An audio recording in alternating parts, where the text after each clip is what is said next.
بسم الله والصلاة والسلام على رسول الله. متابعينا متابعين قناة تربية الطيور مع الحواوشي على اليوتيوب، أهلا وسهلا بكم. احنا هنتكلم مع بعض النهاردة في الفيديو ده عن بعض المشاكل أو بعض العادات السيئة اللي احنا بنعملها بإيدينا بتتسبب في إصابة الطيور اللي عندنا ببعض الأمراض بسبب العادات السيئة اللي احنا بنعملها. أولا كده زي ما انتم شايفين في الفيديو قدامكم اللي انت ممكن تذبح، أغلبية الناس بتطلع تذبح الطيور بتاعتها على السطح أو بتذبح الطيور في المكان اللي هي مربية فيه الفراخ، وده طبعا شيء غير مرغوب فيه لانهم بيذبحوا ويسيبوا اثار الدم موجوده زي ما هي قدامكم كده، ولون الدم بيصير الفراخ ان هي تروح تنقر فيه او تاكل فيه، وبالتالي هي لو كلت فيه طعمه كمان حمض بتستحلى طعم الدم يعني.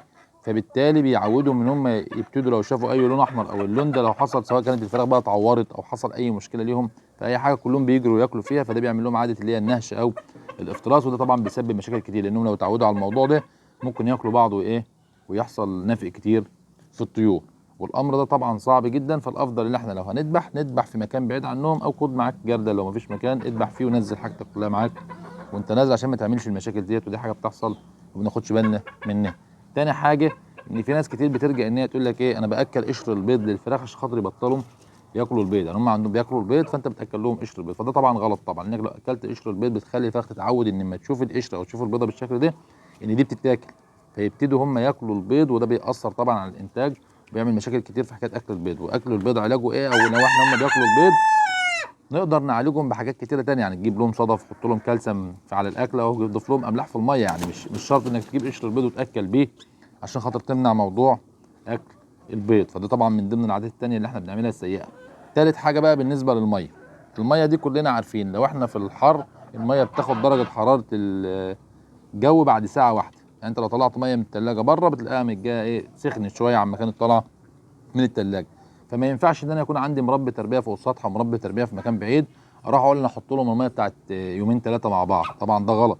الميه بتسخن، ولو سخنت الميه بتعمل مشاكل. طب انا بقى لو انا حطيت الميه دي كمان ويجي فيها السبله بتاعتهم نزلت في الميه، طبعا الميه هتعفن وهتعمل سموم فطريه وهتبهدل الدنيا كمان. وفي ناس بتعمل كده، وبالذات كمان مع الحمام يقول لك انا مديله ميه تقضيه 3 ايام عشان انا رايح مشوار. ما ينفعش الكلام ده، الميه اقل حاجه لازم تتغير في اليوم مرتين اتنين. لو احنا في الشتاء ممكن تغيرها الصبح واخر النهار، لو في الصيف مره الصبح للظهر ومن الظهر لاخر النهار. رابع حاجه من الحاجات السيئه خالص الاكل، العلافات اللي احنا بنحط فيها الاكل لازم تتنضف دوريا، لازم تتنضف على طول. ليه؟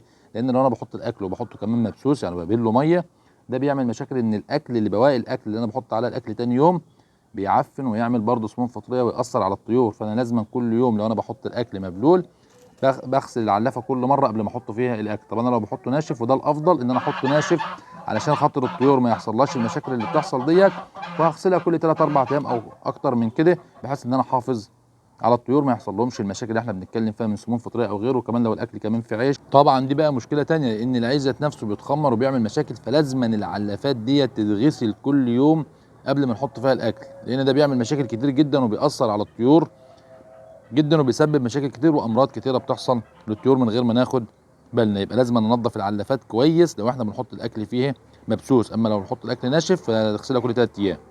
ولو عجبكم الفيديو اعمل لايك وشير على الفيسبوك، وتابعونا على قناه تربيه الطيور مع الحوشي على اليوتيوب. والسلام عليكم ورحمه الله وبركاته.